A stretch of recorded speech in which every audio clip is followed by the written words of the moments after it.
अस्सलाम वालेकुम। Lecture 63 start करते हैं कैफ 1 का। बहुत ज़्यादा काम करना है इसलिए खामोश होकर बैठे।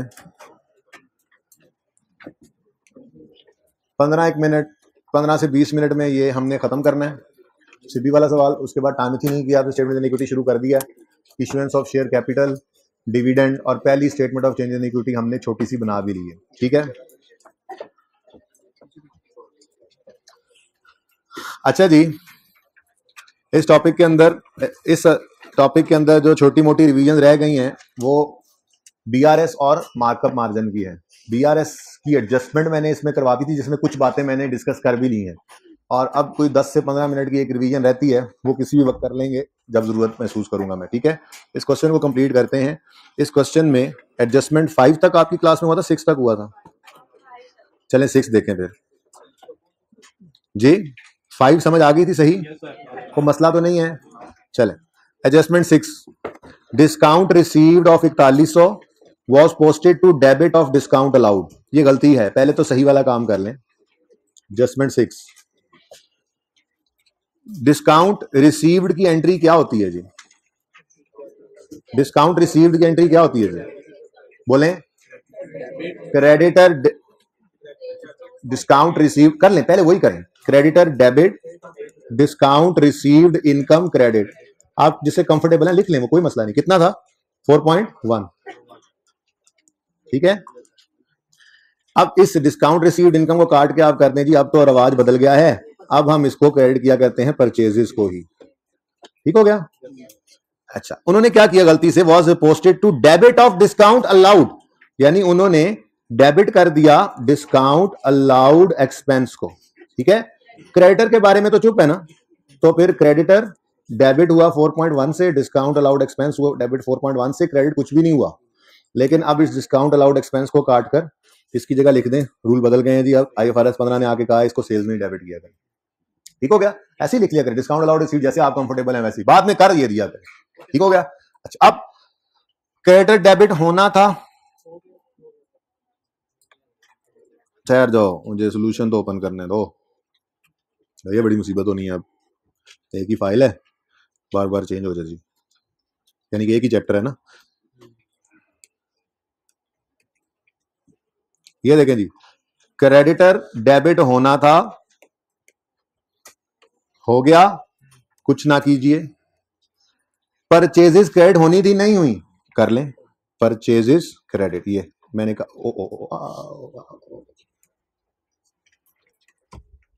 ये डिस्काउंट रिसीव्ड को काट के यहाँ पे क्या किया हुआ है? परचेज। सोल्यूशन साथ साथ बदल रहे हैं ना, जो सवाल करवाए हैं उसके सोल्यूशन मैंने बदल दिए हैं। इसके अलावा कोई सवाल करेंगे तो अपनी जिम्मेदारी पे करेंगे, फिर उसमें डिस्काउंट अलाउड और रिसीव्ड को नेट कर लीजिएगा खुद से। ठीक है, ओके।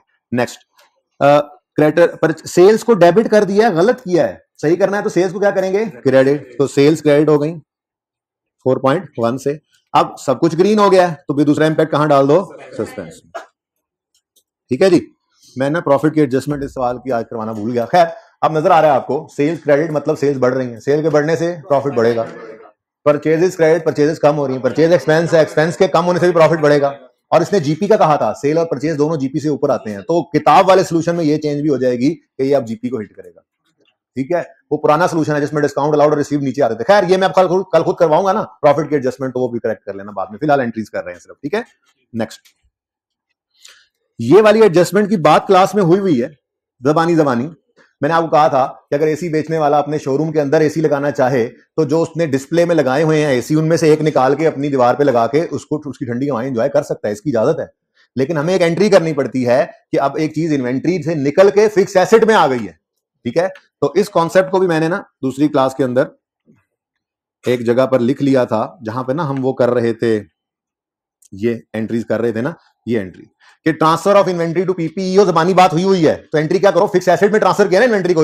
आप एक बिकने के लिए चीज आपने रखी हुई थी, आप उसको आप यूज करने लग गए हो, तो इन्वेंट्री नहीं रही वो, अब वो फिक्स एसेट बन गया, तो उसकी एंट्री होगी fix asset debit inventory credit. तो पीपीई डेबिट इन्वेंट्री क्रेडिट। अगर परपेचुअल सिस्टम यूज कर रहे हो तो इन्वेंट्री क्रेडिट, पीरियोडिक यूज कर रहे हो तो परचेजेस क्रेडिट। ये अब मैं कह सकता हूं, ठीक है ना। लेकिन ये एंट्री हमेशा करनी किस पे है? कॉस्ट पे। खुद को चीज बेच के खुद से प्रॉफिट नहीं कमा लेना। ठीक है, इसको कहीं नोट कर लें, ये मैंने वहीं पर लिखा है, इसमें एक जगह छोड़ दी मैंने, जिसमें मैंने इंशाल्लाह आपको एक एंट्री करवानी है मिस अप्रोप्रिएशन ऑफ कैश वाली एनपीओ के टॉपिक में जाकर, तो वो भी यहां पे कर लेंगे। ऐसी कोई चीज इस तरह की आएगी तो यहां पे एक लिस्ट बनती जाएगी। ठीक है, तो अगर आप कोई चीज अपनी बिकने के लिए जो रखी हुई थी, इन्वेंट्री में पड़ी थी, स्टॉक था आपका, फॉर सेल था, आपने खुद यूज करना शुरू कर दी है, तो उसको रिक्लासिफाई कर ले, वो पीपी बन गया, इन्वेंट्री नहीं रहा। ठीक है, तो PP debit inventory credit at cost. Done. पढ़े जी। SB started using an inventory item as office machine effective from यकम अक्टूबर 18। असल में ना ये ऑफिस मशीन और इक्विपमेंट का सप्लायर है, डीलर है। मैं मिसाल के तौर पर यूं कह सकता हूं, मिसाल के तौर पर ये फोटोकॉपी मशीनें बाहर के मुल्क से इंपोर्ट करते हैं और उनको फिर आगे सप्लाई करते हैं।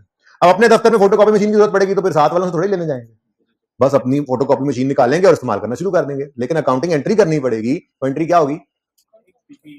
तो ये मैं एंट्री अब कर नहीं रहा, ओरिजिनल रॉन्ग। ओरिजिनल ये होना चाहिए था क्या? ओरिजिनल क्या होना चाहिए था बताएं? पीपीई ऑफिस मशीन लिख लो, ऑफिस मशीन डेबिट और इन्वेंट्री क्रेडिट होना चाहिए था। कितने से जी? अब ये देखो, वो कहता है नो, पहले चलो पहले पूरा पढ़ लेते हैं। No adjustment has been made, and की बात बाद में देखते हैं। No adjustment has been made यानी ये होना चाहिए था, रॉन्ग, ये नहीं हुआ, तो ये कर लेंगे। ठीक है, रेक्टिफाइंग एंट्री पे यही करना है। ठीक है ना, ओरिजिनल ये होना चाहिए था, रॉन्ग क्या हुआ है जी? कि ये हुआ नहीं, no adjustment has been made. ठीक है ना, तो रॉन्ग क्या हुआ? कुछ नहीं हुआ, तो रेक्टिफाइंग एंट्री में फिर यही एंट्री पास कर लेंगे, इसलिए मैं ओरिजिनल रॉन्ग लिखूंगा ही नहीं। ठीक है ना, स्किप करेंगे अब। लेकिन अगली बात लिखा हुआ है सवाल में, the cost and selling prices 145 and 182 respectively. अब मुझे बताओ ये एंट्री किससे करनी है? शुक्र है ये मार्कअप मार्जिन यूज करना नहीं पड़ा, वरना मेरे रिवाइज करने का टाइम नहीं था। कल टाइम थी वाला सवाल करेंगे ना, उसमें यूज होना है। जब यूज होना है तो वहां पे भी सिखा दूंगा और इंशाल्लाह रिवीजन भी करा दूंगा कल या परसों जब भी करेंगे। स्टेटमेंट ऑफ इक्विटी से जब थोड़ा सा सांस मिलेगा ना, कुछ कॉन्सेप्ट्स जब मेन कर लेंगे, क्योंकि आज मैंने डिविडेंड पढ़ा दिया, शेयर कैपिटल पढ़ा दिया, राइट इश्यू का कॉन्सेप्ट, उसकी जर्नल एंट्री कल सिखानी है, और अदर कंप्रीहेंसिव इनकम वाला कॉन्सेप्ट कल देना है। ठीक है, उसके बाद फिर सिर्फ बाय बैक ऑफ शेयर्स रह जाएगा, जो एंड पे देख लेंगे। वो इतना अभी तक टेस्ट नहीं हुआ कभी, लेकिन करवाना तो होता ही है। उसके अलावा पेपर के लेवल का सवाल करने के काबिल आप हो जाएंगे कल तो इंशाल्लाह। वैसे तो आज भी काफी हद तक हमने इंपॉर्टेंट बातें कर ली। खैर, तो ये एंट्री किससे होनी चाहिए जी? 145 से। तो ऑफिस मशीन डेबिट, और ऑफिस मशीन डेबिट कितने से? 145 से। और पीरियोडिक इन्वेंट्री मेथड यूज कर रहे हैं तो इन्फॉर्मेशन में देखें तो फिर परचेजेस क्रेडिट करेंगे। ये सवाल के हिसाब से चेंज हो सकता है। ठीक है जी, डन। तो ये होना था, ये नहीं हुआ, तो ये कर लेते हैं, मशीन डेबिट 145 से और परचेजेस क्रेडिट। डन। लेकिन अब साथ ही अगला मसला आएगा, एसेट हिल गया तो डेप्रिसिएशन भी हिल जाएगी। एसेट बढ़ रहा है, डेप्शन को भी बढ़ा दो। डेप्शन बढ़ाने की एंट्री है डेप्शन एक्सपेंस डेबिट अक्यूमुलेशन क्रेडिट। ये एंट्री इधर आ गई, जरा नीचे बीच में एक और एंट्री है, वो क्या बताता हूं अभी। ठीक है, अब यकम अक्टूबर से ये यूज करना शुरू किया, लेकिन कोई एंट्री नहीं की, मतलब उन्होंने इसको फिक्स एसेट बनाया ही नहीं, तो डेप्शन भी नहीं की। कब से नहीं की? यकम अक्टूबर, नवंबर, दिसंबर। और अगली बात, मेथड है straight line 10%, sorry reducing balance 10%। लेकिन पहला साल इसमें तो रेट ने किस पे लगना है? कॉस्ट पे ही। तो 145 को पकड़ो, 10% लगाओ और 3/12 करो, तो डेप्शन एक्सपेंस डेबिट अक्यूमुलेशन क्रेडिट, डेप्शन बढ़ गई। क्लियर? मुश्किल तो नहीं कोई? सबको समझ आ रहा है? साथ ही हैं? अच्छा, अब एक छोटा सा मसला और भी हो गया। वो मसला ये है कि जब इन्होंने पीपीई डेबिट परचेजेस क्रेडिट नहीं किया और क्लोजिंग स्टॉक की गिनती करते हुए इसको भी स्टॉक में गिन लिया, तो एक मसला और भी हो गया। पीरियोडिक सिस्टम के अंदर हम स्टॉक की एंट्री करते हैं बच्चों। एक मिनट में जाता हूं उधर ही यार, चल ना भाई, चल ना प्लीज यार। अच्छा, ये लेक्चर नोट्स और यहां कहीं पर हमने वो इन्वेंट्री वाला सारा खाता खोता खोला था, ये रहा। अरे वाह वाह वाह वाह वाह वाह वाह। पीरियोडिक सिस्टम में क्लोजिंग स्टॉक फिजिकली काउंट करते हैं और उसकी एक एंट्री पास करते हैं, stock debit cost of sales credit. नजर आ रहा है सबको? ये तो करवा दिया है ना। अब अगर ये स्टॉक की एंट्री करते हुए जो स्टॉक काउंट किया वो गलती से ज्यादा हो गया है, तो ये एंट्री ज्यादा से पास हो गई है। सही करने के लिए क्या करोगे? कम। और अगर कम हो गया गलती से, तो सही करने के लिए बढ़ा दोगे। ठीक है, अब मुझे बताओ, जो क्लोजिंग स्टॉक की एंट्री इन्होंने की होगी, जितना भी निकला होगा stock debit cost of cell credit, उसमें एक मशीन गलती से शामिल हो गई है, ये लिखा हुआ है, ये लिखा हुआ, ये एंट्री ज़हन में आ गई ना। और ये ऐसे शॉर्टकट भी सिखाया हुआ है, चलो ना, कल आपका टर्म टेस्ट बनाता रहा, लैपटॉप नाराज हुआ पड़ा है। दोनों ही सोल्यूशन आ गए हैं। फ्राइडे को है 69। मैं देख ले, हाँ वो ना डेली एक कर दिया था हमने, सॉरी। चलो तो और टाइम मिल गया, और मुझे भी और टाइम मिल गया। वैसे मैंने 59 मार्क्स का बना लिया, मैंने सोचा था 11 नंबर के एमसीक्यू डाल के 70 का कर लेंगे। ठीक है, अभी एमसीक्यू रहते हैं। अच्छा सुनो सुनो, ये देखो जरा दोबारा एडजस्टमेंट किधर गई। ये एडजस्टमेंट पूरी पढ़ो प्लीज बेटा, चुप कर दें आप, ये कमेंट्स ना शुरू कर दिया कर, मैं क्लास से निकाल दूंगा हंसने वालों को भी। पूरी एडजस्टमेंट पढ़ें जरा, कितने गई है रही। अब पूरी पढ़ रहे हैं adjustment. Started using inventory as office machine but no adjustment has been recorded. तो पहले हमने एडजस्टमेंट रिकॉर्ड की, उसकी डेप्थ रहती थी वो भी रिकॉर्ड की, लेकिन अगली बात, अगला मसला, and this item is included in closing inventory. अल्लाह के बंदो, ये इन्वेंट्री है, अब ये तो पीपी ही है, एंट्री तो कर ली, लेकिन मसला यह है कि वो सब कुछ कर चुके हैं, अकाउंट्स बना चुके हैं, प्रॉफिट एंड लॉस कैलकुलेट कर चुके हैं, तो उन्होंने जो स्टॉक की एंट्री की होगी उन्होंने उसके अंदर इसको भी शामिल करके एंट्री की हुई। तो गलती से हमारा स्टॉक क्या हो गया, बढ़ गया। अब स्टॉक को कम करना है, मैंने कहा था ओरिजिनल रॉन्ग मत सोचा करो, डायरेक्ट एंट्री करो। तो 145 से स्टॉक को कम करो तो स्टॉक क्रेडिट और कॉस्ट ऑफ सेल डेबिट। तो स्टॉक कितना गया, ये कॉस्ट ऑफ सेल डेबिट 145 से क्लोजिंग इन्वेंट्री या स्टॉक क्रेडिट। ट्रेडिंग मैंने कहा काट दिया करो, आपको ऐसे कंफ्यूज करता है। ठीक है, तो ये एडजस्टमेंट नंबर 7 थी। कोई मसला है तो पूछना, हाइब्रिड में कोई मसला, बातें मत करें। 1 2 तीसरी रो के अंदर फीमेल स्टूडेंट जो बैठी हैं, बातें मत करें प्लीज, और जो बातें करें मुझे बता दें आगे भाई, इनसे माजरत करें, इस क्लास में है प्रॉब्लम। अच्छा जी, कोई मसला बच्चों नहीं है, चलें आगे। हाँ भाई, यहां से ना टाइम नोट करना है। ये एडजस्टमेंट ना पिछली क्लास में थोड़ी सी गलत हो गई थी, तो ये रिकॉर्डिंग कट करके उनको दे देनी है। अच्छा जी, मैंने ये एंट्री जहां की नहीं उधर कर दी है, ओहो, यानी एडजस्टमेंट नंबर 7 है ना ये। एडजस्टमेंट 7 की ओरिजिनल एंट्री होना चाहिए था ऑफिस मशीन डेबिट पर शेजेस क्रेडिट, नहीं हुआ तो कर लें 145। फिर साथ ही इसका डेप्रीसिएशन का इंपैक्ट नहीं हुआ तो कर लिया। ठीक है, उसके बाद इसकी डेप्रीसिएशन भी वहीं पर चार्ज हो गई है। ठीक है ना। नेक्स्ट स्टॉक की एडजस्टमेंट है। मैंने आपको कहा हुआ है कि स्टॉक की एडजस्टमेंट कभी भी आप ओरिजिनल रॉन्ग करके ना किया करें, बल्कि आप डायरेक्ट ही किया करें। तो मैंने इसलिए वो भी एडजस्टमेंट यहाँ पे लिखी नहीं। ठीक है, ओरिजिनल रॉन्ग के अंदर मैंने इसको नहीं लिखा। ना डेप्शन इंपैक्ट के लिए मैं ओरिजिनल रॉन्ग में आया हूं, ना ही मैं स्टॉक वाली एडजस्टमेंट के ओरिजिनल रॉन्ग में आया हूं। कोई मसला तो नहीं है, ये मैंने बता दिया। ठीक हो गया। चले अब एडजस्टमेंट 8 की तरफ चलते हैं। तस्वीर खिंचवा के भेजी थी ना, कुछ फायदा हुआ था उससे? जाते जाते तस्वीर खिंचवाई थी। कितने बच्चों ने ये एडजस्टमेंट कर लिया घर पे? कितने बच्चों ने टाइमथी वाला सवाल कर लिया है? यानी करवाने का बोल जो दिया खुद ही करवाएगा, हम क्यों करें? पर्चा मैंने देना, आपने देना, आपने। मेरा पर्चा पास है। Another office machine costing 270 with a carrying value of, बातें मत करें प्लीज, 127 ऑन यकम जनवरी 18 वॉज डिस्पोज्ड ऑफ ऑन यकम सितंबर 18 फॉर 80,000। ओरिजिनल एंट्री सबसे पहले कर लेते हैं जी। मैंने किसी वजह से ये जगह छोड़ी हुई है, ठीक है ना, किसी वजह से ऊपर वाली जगह क्यों छोड़ी है देख लेते हैं। अभी फिलहाल तो मुझे डिस्पोजल की ओरिजिनल एंट्री बता दो क्या होती है। Accumulated depreciation debit, cash debit, ठीक है जी, ठीक है, जैसे आप कहें। Accumulated depreciation debit, cash debit, और ऑफिस इक्विपमेंट क्या है, ऑफिस मशीन क्रेडिट। अब जी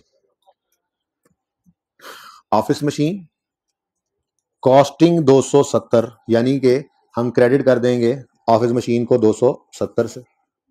ठीक है, मैं बेटा पीछे भेज दूंगा आपको, बस बहुत होगा।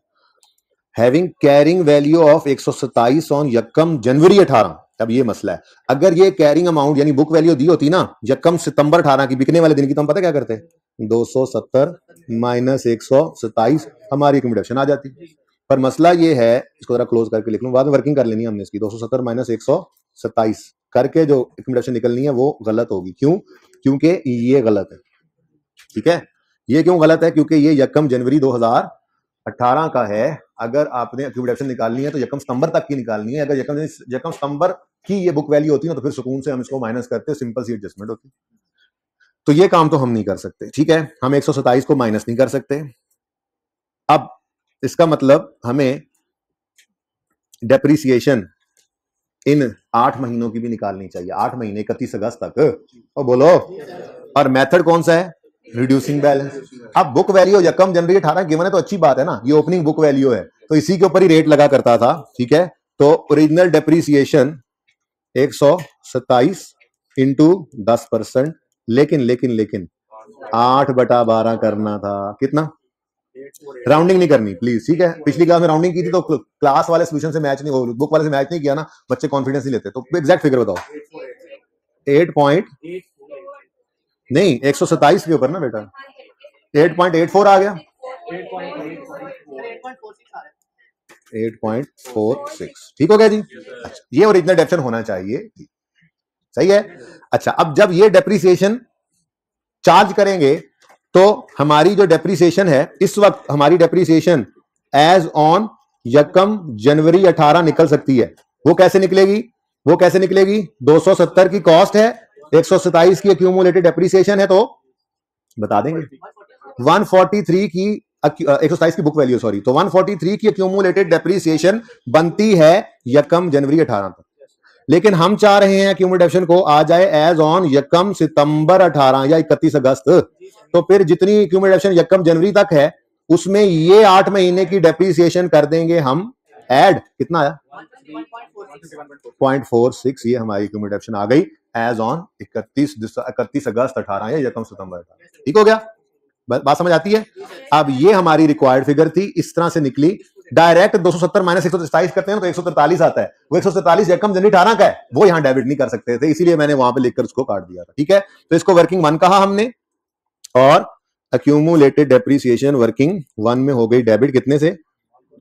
151 पॉइंट। लेकिन साथ ही ना एक और एंट्री भी आपने की है। कौन सी भला?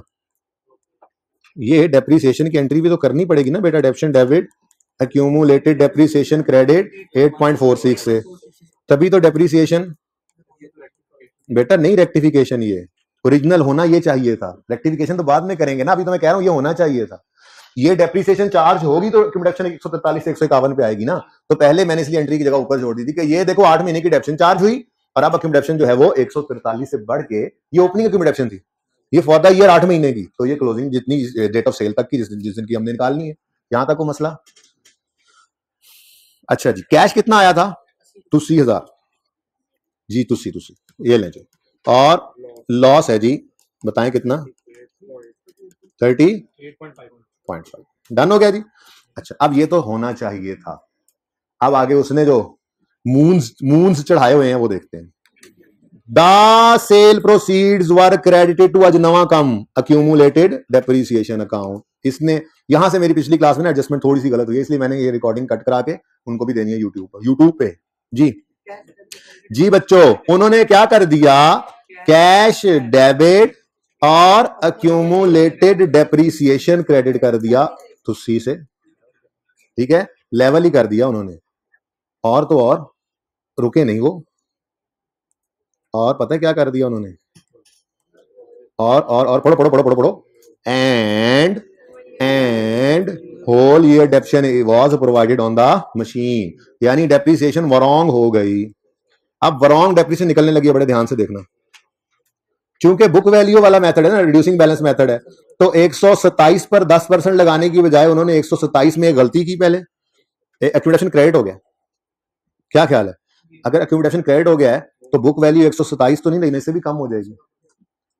रॉन्ग एंट्री में, ये मैंने पिछली क्लास में ना मैंने वो ये एंट्री नहीं सही करवाई, इसलिए मैंने रिकॉर्डिंग यहां से कट करवानी है उन बच्चों के लिए। मुझे बताओ, अक्यूमुलेटेड डेप्शन गलती से क्या हो गया? क्रेडिट। यानी ये जो फिगर है, ये 127 की फिगर आनी चाहिए थी ना, बोलो, गलती से इसमें 80 ऐड कर गए, बोलो। यानी कि अगर इसमें आप प्लस 80 करते हो तो ये फिगर कितनी बन जाती है? मैं आगे डायरेक्ट ही बताऊंगा, लेकिन फिलहाल यहां पर बता रहा हूं 127 में अगर आप 80 ऐड करो गलती वाला तो ये 207 हो जाएगा। जब ये 207 होगा तो 270 में से 207 माइनस होकर, लेकिन ये नहीं करना चाह रहा मैंने तो ये कहना है कि हमारी बुक वैल्यू 207 गलती से हो गई है। क्या ख्याल है? नहीं, sorry, I am absolutely wrong, ये हो गया, सॉरी। होता क्या है, बुक वैल्यू के ऊपर रेट लगता है, यानी कि इस 127 पे रेट लगना है। और ये 127 कैसे निकला होगा? ये 127 ऐसे निकला है कि आपने 270 में से 143 को माइनस किया। जरा बताओ कितना आता है? ये क्या है? कॉस्ट। ये क्या है? Accumulated depreciation. ये क्या है? असल में ये इस तरह से, जरा देखना बड़े ध्यान से, ऊपर ले आओ इसको। 127, 143। अगर वो चवल ना मारते, एक्यूमुलेशन को क्रेडिट ना करते गलती से 80 से, तो बुक वैल्यू ये बनती और इस पर ये रेट लगता और ये सही डेप्रीसिएशन होती। समझ रहे हो? लेकिन उन्होंने गलती से यहां पर 80 ऐड कर दिया। अब जब एक्यूमुलेटेड डेप्रीसिएशन में ये गलत 80 ऐड हुआ, तो मुझे बताओ एक्यूमुलेशन कितनी हो गई होगी? तो 270 तो कॉस्ट अपनी जगह ही थी, लेकिन ये 223 हो गया गलत। और बुक वैल्यू, तो उन्होंने फिर 47 पर डेप्रीसिएशन फुल ईयर चार्ज की होगी। ये बात समझ आ रही है? हम कह रहे थे 127 पे डेप्रीसिएशन चार्ज करो 8 महीने, ठीक है? उन्होंने कर दिया 47 और फिर उस पे डेप्शन चार्ज कर गए पूरा साल। अब मैं ये 47 वहां से उठा लूं, मेरी मर्जी है। अगर मैं यूं कर दूं, आपकी इजाजत से आसान कर दूं, ये तो है ना मुश्किल तरीके से सोचना, ये बड़े मुश्किल तरीके से सोचना पड़ा, ठीक है ना? इसका शॉर्टकट है मेरे पास, अगर आपकी इजाजत हो तो। 127 की बुक वैल्यू है जिस वक्त एक्यूमुलेटेड डेप्रीसिएशन अभी इस साल के 8 महीनों की डेप्शन माइनस नहीं, उसने गलती नहीं की, सही बुक वैल्यू ये थी। उनने गलती में क्या किया? 80 को एक्यूमुलेटेड डेप्शन में क्रेडिट कर दिया, यानी एक्यूमुलेटेड डेप्रीसिएशन बढ़ गई। एक्यूमुलेटेड डेप्रीसिएशन बढ़ गई तो ये बुक वैल्यू फिर कम हो गई 80 से, वही आता है जो आंसर था 47। अब इस कम बुक वैल्यू पे उन्होंने 10% रेट लगाया और कोई मंथ शांत उन्होंने नहीं किया। यहाँ पे 4.70 की डेप्रीसिएशन रॉन्ग है जो उन्होंने चार्ज की, ठीक है? इसको जरा देख लें भाई और हजम कर लें। ये वाली एडजस्टमेंट जो है ना, ये वाली एडजस्टमेंट मैं ना असल में करना गलत कर गया था पिछली क्लास में, बच्चों के लिए मैं रिकॉर्डिंग जो कट करा रहा हूं, ठीक है? तो बात समझ आई है? क्योंकि रिड्यूसिंग बैलेंस मेथड है और ये एंड पे उन्होंने जब डेप्शन निकालनी है तो कॉस्ट में से ओपनिंग एक्यूमुलेटेड डेप्शन माइनस करके बुक वैल्यू निकलती है, उस पर रेट लगाते हैं ना। अब उन्होंने तो एक्यूमुलेशन के अंदर 80 की गलती की हुई है, यानी एक्यूमुलेशन जो है वो 143 माइनस होकर 127 निकलती बुक वैल्यू, उस पर रेट लगता, जो कि हमने भी किया है। इस पर रेट लगना चाहिए था ना, इस पर रेट लगता, सही है? लेकिन उन्होंने गलती में कैश डेबिट और एक्यूमुलेशन क्रेडिट कर दिया। एक्यूमुलेशन बढ़ गई, एक्यूमुलेशन बढ़ी तो बुक वैल्यू कम हो गई और इस कम बुक वैल्यू पर उन्होंने रेट लगाया और फिर मंथ भी 8/12 नहीं किया बल्कि पूरा साल डेप्शन कर दी। तो ये मुश्किल तरीका था, मैंने कहा सोचने का, ये आसान है क्या? बुक वैल्यू 127 है, उन्होंने गलती से एक्यूमुलेशन को क्रेडिट कर दिया, मतलब बढ़ा दिया।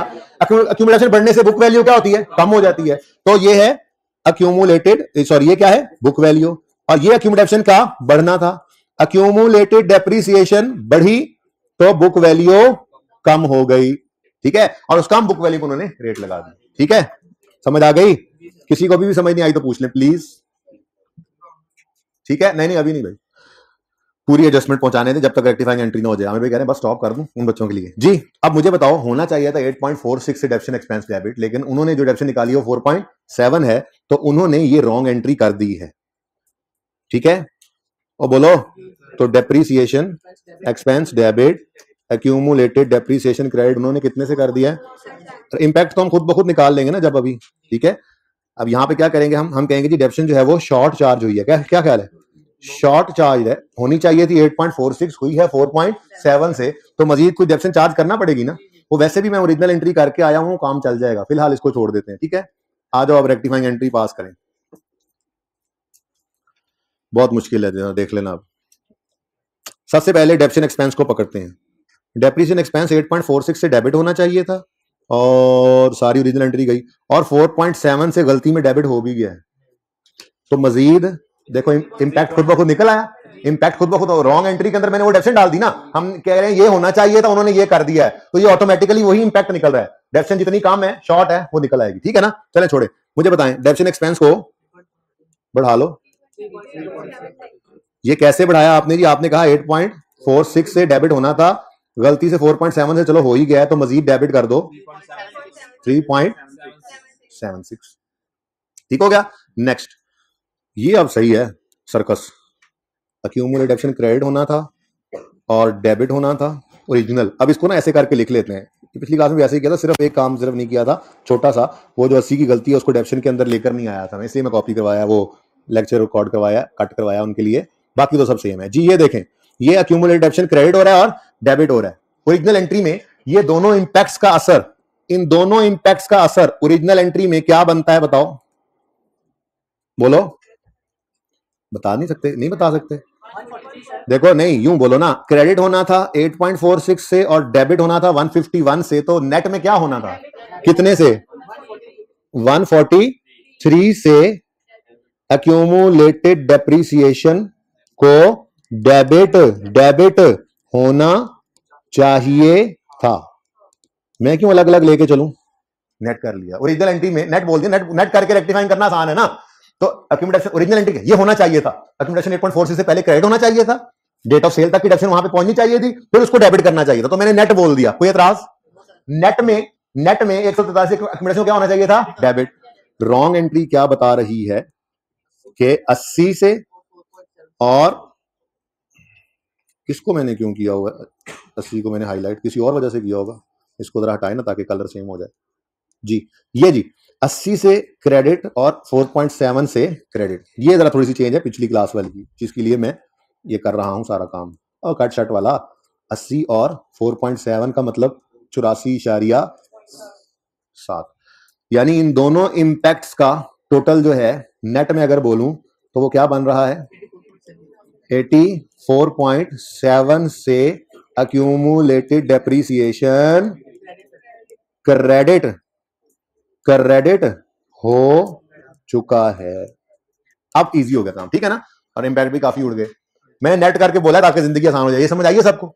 ओरिजिनल एंट्री कह रही है 143 से क्वेश्चन को डेबिट होना चाहिए था, पर गलती से 84 से क्रेडिट हो चुका है, तो एक तो हमने इसको 143 से डेबिट करना है, वो नहीं हुआ, उसको कर लें, तो मैंने दोनों को नेट करके लिख दिया, ठीक है, वो पर ले दोनों को, 143 से डेबिट होना चाहिए था ना, बोलो नहीं, कर लो नेक्स्ट। और गलती में क्या हो गया, उल्टा 84.7 से क्रेडिट हो गया, तो गलत है, रॉन्ग है, तो सही करने के लिए इसको भी क्या करेंगे, डेबिट, तो प्लस 84.7 जी बोले 227.7, ठीक हो गया, कितने नंबर का बात करते हैं जी। नेक्स्ट, कैश डेबिट होना था, हो गया, कुछ ना करें, प्रॉफिट एंड लॉस डेबिट होना था, नहीं हुआ, तो कर लें इस बेचारे को भी, ये बेचारा तो ऐसे सादा सही है 38.5।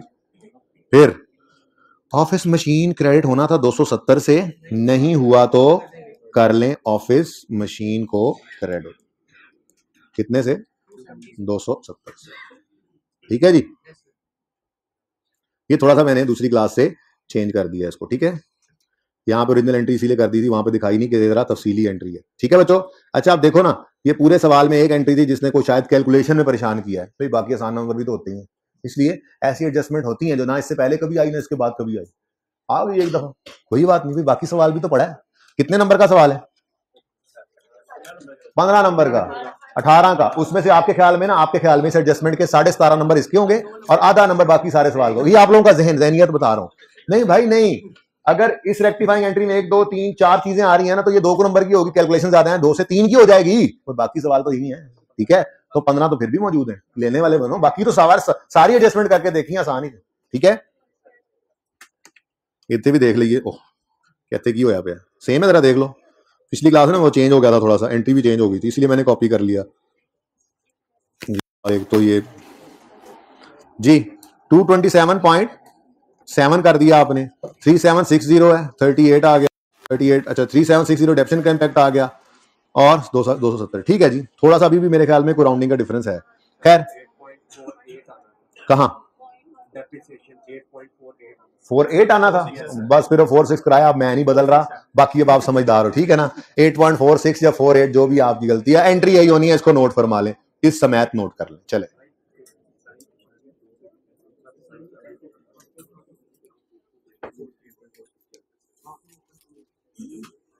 ये एंट्री भाई कह रहे हैं 8.46 नहीं आता, खैर छोड़े, कुछ नहीं होता, ये सही है, अब जो गलती थी पिछली क्लास में वो मैंने कहीं सही करवा दी, यहां पर रोक दें जी ना, तो नोट कर लें उन बच्चों के लिए, ठीक है यार, 8.467 है ना, 466 है तो 47 हो जाता, तो बस चलें जी, चलें आगे,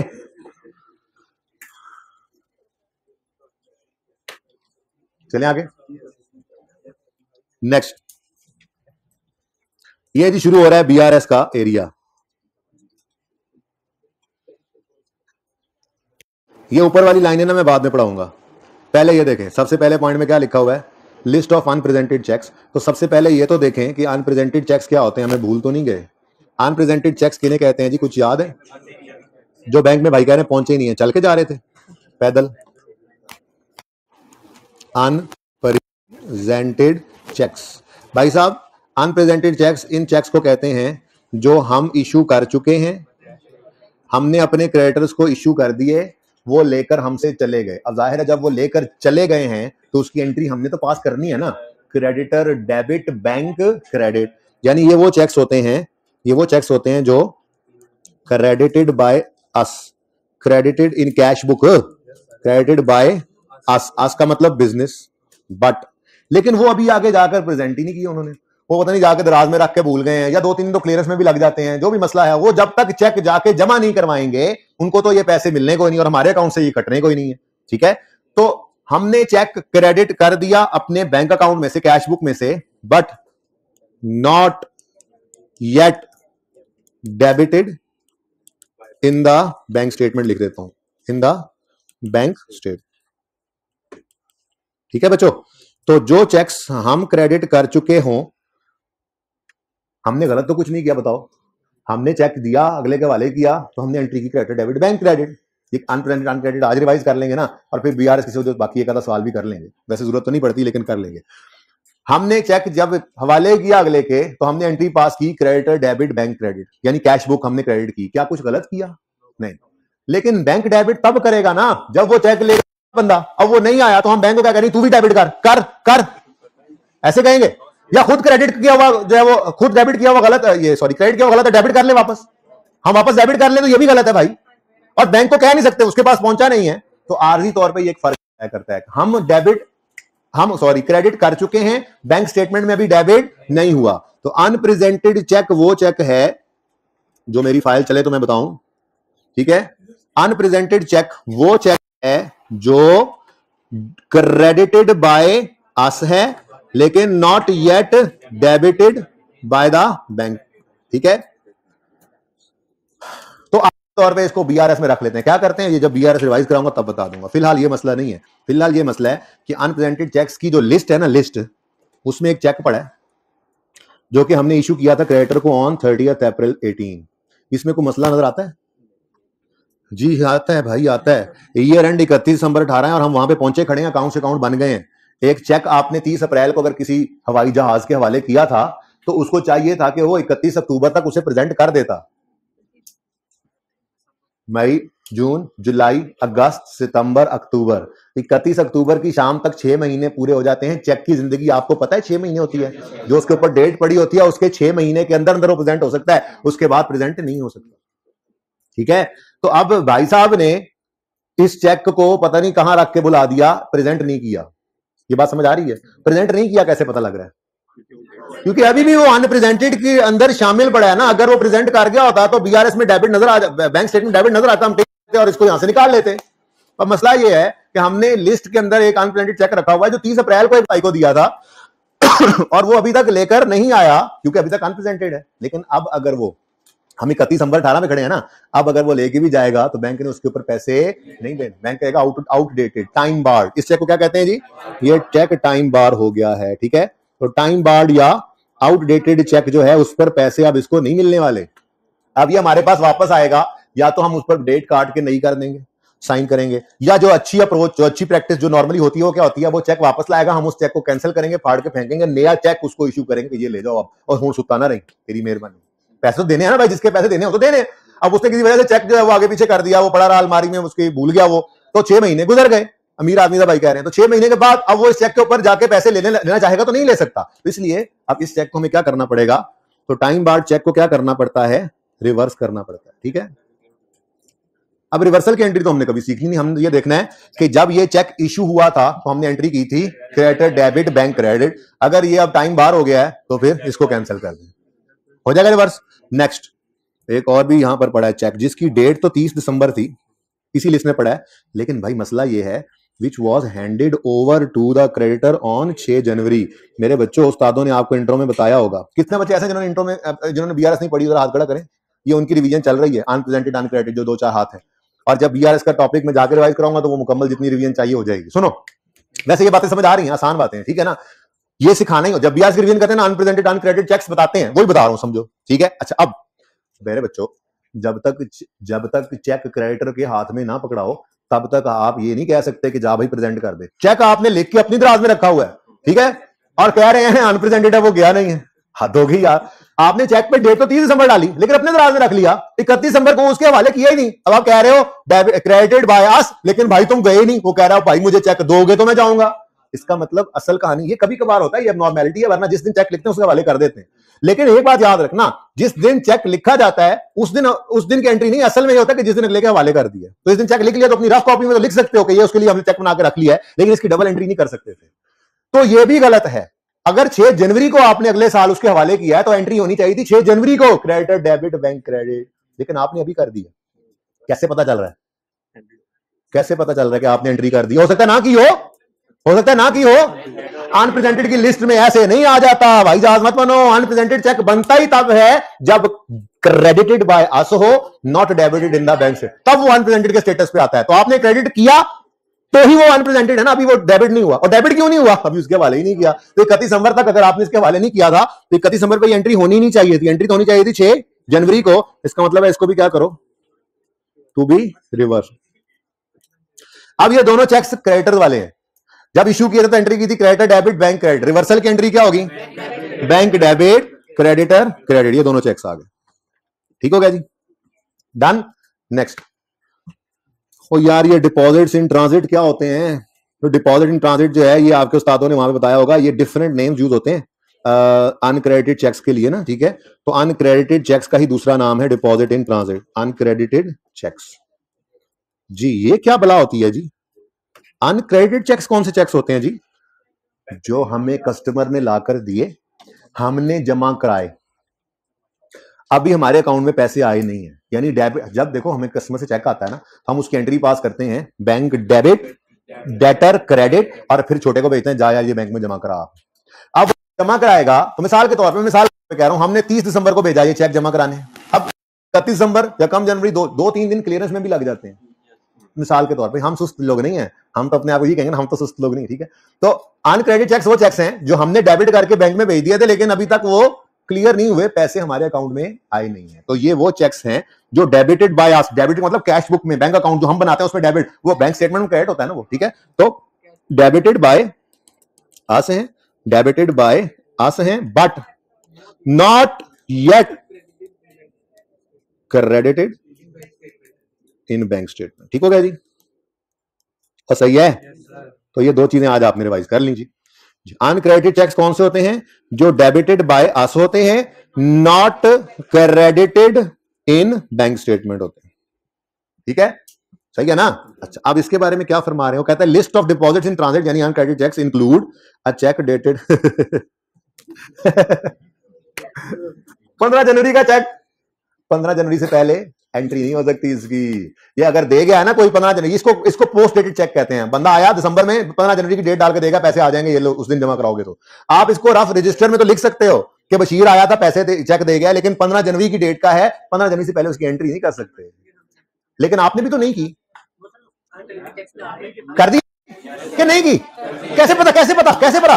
वो list of deposit transit, uncredited बनता ही चेक तब है जब डेबिटेड बाय अस हो, not credited in the bank हो। बेटा बैंक में रखे रखो, बैंक ने या तो वापस दे देना या 15 दिन रखे रखना है, पैसे 15 जनवरी से पहले उसने कोई नहीं भेजने। खैर आपने तो एंट्री गलत की है, तो ये भी क्या है? To be reversed, to be reversed जी। अब जब चेक आया था खुशी में, 15 डेट भी नहीं देखी और एंट्री कर दी, बैंक डेबिट डेटर क्रेडिट चलो शाबाश, बढ़ाओ डेटर को वापस बढ़ाओ, बैंक को कम करो, debtor debit bank credit, done हो गया। And last is bank charges of 3100 correctly debited by bank. ये आगे क्या लिखा हुआ है? ये भाई बीआरएस में उन्होंने जो किया हुआ है ना वो लिखा हुआ है, छोड़ो इसको। किसी को कोई ट्रीटमेंट होता है, किसी का कोई होता है, ठीक है। असल कहानी मैंने यहां पे आपसे छुपाई थी, मैंने कहा था ना अभी शुरू वाली बात नहीं पढ़ानी। क्या balance as per bank statement on 31 December 18 was reconciled with cash book during review, following matters were noted in BRS. ये बीआरएस में चीजें पड़ी हैं, अनप्रेजेंटेड बीआरएस में होते हैं, अनक्रेडिटेड बीआरएस में होते हैं। ऐसे ही बचपन याद करो, बीआरएस याद करो, टॉपिक याद करो, बैंक चार्जेस अगर बैंक ने सही काटे हुए हैं, हमने रिकॉर्ड नहीं किए, तो हम कैश बुक में रिकॉर्ड करते थे ना। और अगर गलत होते थे तो हम कहते थे हम क्यों गलत रिकॉर्ड करें, और बैंक कहता था अगली बार सही कर दूंगा। तो बीआरएस में ऐड या लेस जो भी करते थे, मेरी बला से फिलहाल छोड़ो उसको, वो देख लेंगे जब बीआरएस वाइज करेंगे, ठीक है ना। बैंक चार्जेस अगर गलत बैंक ने काटे हैं तो बीआरएस में नजर आते हैं, सही वाले तो हम रिकॉर्ड कर लेते हैं ना। अगर अगर वो बीआरएस का आइटम नहीं है, बैंक चार्जेस अगर सही है, बैंक ने काटे हुए आपको पता लग गया तो आप भी रिकॉर्ड करो, ठीक है। अब जरा पढ़ो, bank charges 3100 correctly debited. Bank charges bank statement debit ही होते हैं ना, उन्होंने तो पैसे काटे, करेक्टली डेबिटेड बाय बैंक। इन्होंने क्या किया, बीआरएस में छोड़ो, बीआरएस में पड़ा है, बस ये इंपॉर्टेंट है। हो सकता है वो ऐड करते हो, हम लेस करते हो, हमारा अपना ट्रीटमेंट, इसको छोड़ो, इसको छोड़ो, बीआरएस में नजर आ रहे हैं बैंक चार्जेस, गलत है ये। क्यों? अगर करेक्ट बैंक चार्जेस हैं तो इसकी एंट्री होनी चाहिए bank charges debit bank credit. ये तो बैंक और हमारा फर्क होने नहीं चाहिए, डेबिटेड बाय बैंक है तो क्रेडिट बाय अस भी होना चाहिए, क्योंकि ये करेक्ट है। नहीं है तो करो, बीआरएस में नजर नहीं आने चाहिए। इसका मतलब ये बीआरएस में पड़े थे तो शायद उन्होंने रिकॉर्ड नहीं किया। तो बैंक चार्जेस की entry to be passed, entry होती है bank charges debit bank credit.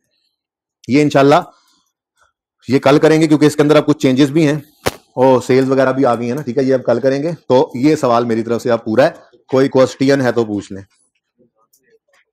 Last वाली एंट्री क्या दोबारा क्या, बैंक चार्जेस सही काटे हैं, बैंक ने सही काटे हैं ना, इसकी एंट्री क्या होनी चाहिए? आपको पता लगा बैंक चार्जेस का, बैंक ने काटे होते बैंक स्टेटमेंट आती है तो पता लगता है, क्या एंट्री होनी चाहिए? Bank charges debit bank credit होना चाहिए। क्या आपने ये कर दिया? ये पता नहीं चल रहा आपको, मैं बताता हूं उसने पर क्या लिखा हुआ है। ये मैटर्स बीआरएस में नजर आ रहे हैं, तो बैंक चार्जेस बीआरएस में क्या कर रहे हैं? बैंक चार्जेस की तो एंट्री चाहिए, bank charges debit bank credit. BRS में तो वो आइटम आता है जो ना कैश बुक में है ना बैंक स्टेटमेंट में। यहां क्या कर रहा है? ये बैंक स्टेटमेंट में हुआ है और सही हुआ है तो रिकॉर्ड करो, तो जो एंट्री होनी थी नहीं की, कर ले, ठीक है। ये तीनों के केस में था क्या, तीनों जो एडजस्टमेंट, इसमें ओरिजिनल एंट्री ये होना चाहिए था, रॉन्ग कुछ नहीं हुआ हुआ तो रेक्टिफाइंग कर ले, ठीक है ना। ये ओरिजिनल, ये जो मैंने एंट्रीज लिखी है रेक्टिफाइंग, यही ओरिजिनल थी, रॉन्ग कुछ भी नहीं हुआ हुआ। अनप्रेजेंटेड में चेक पड़े हैं, रिवर्स करने हैं, अनक्रेडिटेड में पड़े हैं, रिवर्स करने हैं, बैंक चार्जेस रिकॉर्ड करने हैं, नहीं हुए करो। तो सारी ये जो मैंने रेक्टिफाइंग एंट्री दिखाई है ना, दरअसल ओरिजिनल यही थी, होनी चाहिए थी, रॉन्ग ये नहीं हुआ हुआ तो रेक्टिफाइंग ये सब कर लो। क्लियर है जी? फिर पूछे कोई और सवाल, तुम हासिल हो। मैंने कहा था ये सवाल ना सारा कुछ ही लिए हुए हैं, कुछ नहीं बचेगा इंशाल्लाह जब तक ये सवाल खत्म होंगे, ठीक है। मैंने करेक्शन ऑफ एरर के दो सवाल डाले, छोटे छोटे हैं। एक के अंदर तो मैंने एक्रूवल के साथ मिक्स किया सिर्फ, मैंने कहा एक्रूवल भी तो टेस्ट करना है, तो सिर्फ एक्रूवल का सवाल तो अब नहीं आता निंजा की तरह से, बड़े हो गए आप लोग, तो एक्रूवल का सवाल और करेक्शन ऑफ एरर का सवाल ऐसे मिक्स हुआ है, ठीक है। 5 नंबर का सवाल है वो, स्वाद सवाल है। सुने आप, टाइमथी का सवाल और दो छोटी मोटी रिवीजन है, ये कल हो परसों हो जब भी हो जाएगी इंशाल्लाह, चाहे आखिरी क्लास हो जाएगी इंशाल्लाह, ये नहीं कह रहा कि नहीं होना। अब शुरू करते हैं statement of change in equity का टॉपिक। हेडिंग बना लें अपने रजिस्टर पे, नया सफा खोलें, ऐसे करके छू करके उसके ऊपर साफ करें उसको और हेडिंग बनाएं। इसकी तस्वीर खींचनी, चलो किसी ने इसकी भी खींचनी हो, जरा देखें। हाँ जी दिखा दें बेटा, अब उसमें ना कुछ चीजें कम ज्यादा भी हैं, देख लो। फिर मैंने आखिरी एंट्रीज के बारे में कहा ओरिजिनल यही है, रॉन्ग कुछ नहीं, वो रेक्टिफाइंग होनी है, फिर वो देख लेना, मैं सामने कर रहा हूँ।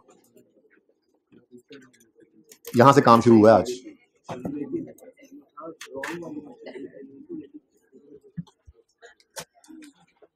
भाई कट करके एक नजर देख लेना, सिर्फ यही एडजस्टमेंट हो, बाकी इन बच्चों ने बिल्कुल सही किया। ओके, हेडिंग बनाए state of changes in equity, नया टॉपिक IS 1 होता है ये, बेसिकली इसी में सारा कुछ आता है। Statement of changes in equity की हेडिंग बनाए और थोड़ी देर के लिए लिखना शिखना छोड़ दें, तस्वीरें खींच के घर नोट कीजिएगा। बातें बहुत आसान है लेकिन बहुत अहम है।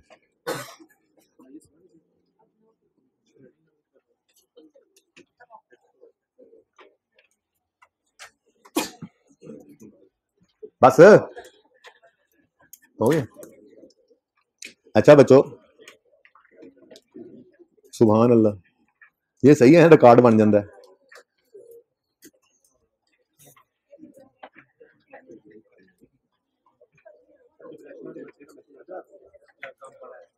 तुम लोगों को टेंशन हो रही, ज्यादा पढ़ने लगे हैं, हम तो बहुत थोड़ा थोड़ा पढ़ते हैं ना, है ना। और नहीं सॉरी, एक माइक में बोला के थोड़ा थोड़ा पढ़ते हैं। अच्छा जी, भाई साहब सबकी तवज्जो चाहिए, बाजियों की भी प्लीज, सबकी तवज्जो।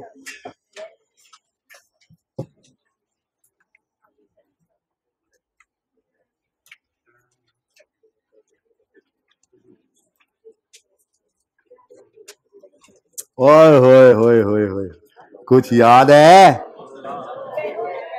लेक्चर 11 मैं बताता हूं, लेक्चर 11 आपका, लेक्चर 11 जिसमें हमने रिवैल्यूएशन शुरू की थी। तो उससे पहले मैंने आपको एक छोटी सी एग्जांपल कराई थी बेटा। In case of individual owner जब घर से पैसा लाता था तो हम एंट्री करते थे कैश डेबिट कैपिटल क्रेडिट। यही एंट्री अगर कंपनी के केस में होगी तो एंट्री हो जाएगी डेबिट शेयर कैपिटल क्रेडिट। बस याद है, ठीक है। तो ये एंट्री आज सिखानी है आपको, ठीक है। और इसमें सिर्फ ये देखना है हमने कि इशुएंस जो है शेयर्स की वो किस किस तरह कंपनीज कर सकती हैं। लेकिन इससे पहले एक चीज जो आपको सिखानी और बतानी है वो ये है कि पाकिस्तान के अंदर शेयर सर्टिफिकेट जो होता है उसके मुंह के ऊपर 10 रुपए लिखे होते हैं, यानी face value of a share in Pakistan is 10 रुपए 10 रुपए 10 रुपए, ठीक है। फकी बेच रहा हूं, सुनो सुनो सुनो सुनो, चुप करो ना यार। लेकिन सवाल में ध्यान से देख लेना, सवाल में कभी 100 कभी 1 कभी 0.1 भी दिया हो सकता है। दूसरे मुल्कों के अंदर डिफरेंट भी होती है, बाहर के मुल्कों में 1 रुपया 0.1 रुपीज डॉलर इस तरह से भी होता है, ठीक है ना। पाकिस्तान में एक शेयर की फेस वैल्यू जो है, शेयर के मुंह के ऊपर लिखी हुई वैल्यू जो होती है वो 10 रुपए होती है, ठीक है, सही है। अच्छा, अब इसका मतलब नॉर्मल सर्कमस्टांसिस में अगर एक बंदा किसी कंपनी के अंदर इन्वेस्टमेंट करने आए, शेयर खरीदने और 50 रुपए लेकर आए, मिस्टर ए 50 रुपए लेकर आए, तो उनको कितने शेयर मिलेंगे? 5 शेयर मिलेंगे, 10 रुपए 10 रुपए 10 रुपए। ये 5 शेयर बनाए मैंने, ठीक है। ये देखो 1 2 3 4 और ये पिछला 5 ब्लैक हो गए, ठीक है। ये 5 शेयर हैं, ठीक है। मैं कह रहा हूं 5 है, तो हर एक शेयर के ऊपर क्या लिखा हुआ है? 10 रुपए। तो 50 रुपए वाले को कितने मिल गए? 5। बी लाया सिर्फ 30 रुपए, इसको मिले 1 2 3 शेयर्स, और सी एक ही ले आया 10 रुपए का नोट, उसको हमने 10 का नोट लेके 10 का नोट दे दिया, ठीक है। तो ये क्या है जी? शेयर सर्टिफिकेट, ठीक है। अब ये ऐसे थोड़ी सी बात ज़हन में रखते हुए हम इश्यूएंस ऑफ शेयर कैपिटल पढ़ना शुरू कर रहे हैं।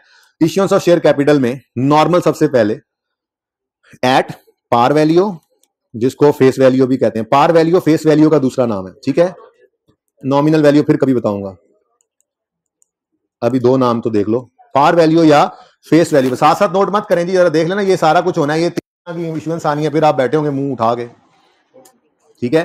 तो इश्यूएंस ऑफ शेयर्स एट, मैं आपकी तस्वीर के लिए कोशिश करता हूं कि ये जरा सही, जरा बड़ी राइटिंग में, एट पार वैल्यू या फेस वैल्यू, ठीक है, ओके। अच्छा, अब एक एग्जांपल बनाते हैं। अ कंपनी इशूड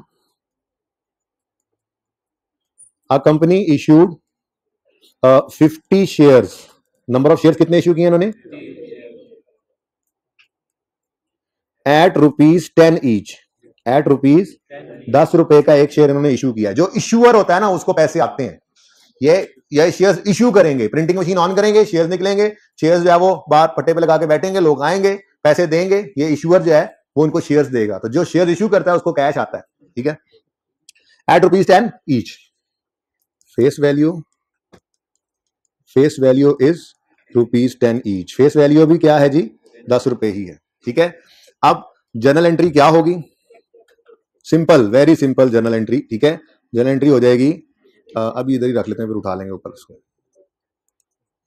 बल्कि इधर इतनी क्यों नहीं जी। अब एंट्री आपको बताई थी कि बचपन में जो एंट्री होती है ना, कैश डेबिट कैपिटल क्रेडिट, अब वो एंट्री बदल कर हो जाती है cash debit share capital credit. S capital लिख लूं? एस कैपिटल, अच्छा लिखूंगा जी। तो 50 शेयर्स, कंपनी इशूड 50 शेयर्स, और हर शेयर के बदले इनको मिले हैं 10 रुपए 10 रुपए 10 रुपए। तो कितने आगे टोटल?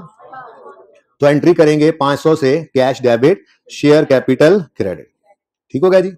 नेक्स्ट, इस कंपनी की जो बैलेंस शीट होगी प्यारे बच्चों, उस बैलेंस शीट के एक्सट्रैक्ट्स भी आपके सामने मैं पेशे खिदमत करता हूं। आपके बैलेंस शीट के एक्सट्रैक्ट्स,